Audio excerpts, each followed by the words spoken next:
साठी करत आहे. कोणासाठी करत आहे? लेकरा बाळांसाठी करत आहे. आणि लेकरा बाळांनाच आपल्याला टाइम नाहीये त्यांना काय देण्यासाठी? टाइम देण्यासाठी. हालेलुया. आपण आयुष्यभर झटतो, पैसे कमवतो, लेकरांना आपल्याला वेळ नाहीये त्यांना टाइम द्यायला, आपल्याला वेळ नाहीये त्यांना शिस्तीमध्ये वाढायला, आपल्याला वेळ नाहीये त्यांच्याकडे लक्ष द्यायला. आणि मग लेकरं मोठे होता, मग लेकरं दारूच्या व्यसनामध्ये जाता, लेकरं मग चुकीच्या गोष्टींमध्ये जाता. मग नंतर आपण काय करतो? रडत बसतो आणि काय म्हणतो की माझं लेकरू काय झालंय? बिघडलंय. हालेलुया. त्याच्या मागचं खरं कारण काय तुम्हाला माहिती प्रियांनो?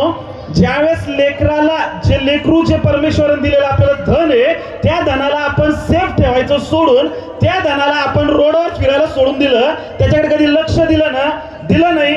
आई पण जॉब करत आहे, वडील पण जॉब करत आहे, 8-8 घंटे 12-12 घंटे काम चालू आहे आणि लेकरं कोणाच्या तरी भरोश्यावर सोडून दिलेले आहे. ते लेकरं चुकीच्या वळणाला जाते, चुकीच्या गोष्टीमध्ये जाते आणि त्या लेकरांचा काय होत चाललेला आहे? नाश होत चाललेला आहे. हालेलुया. हालेलुया.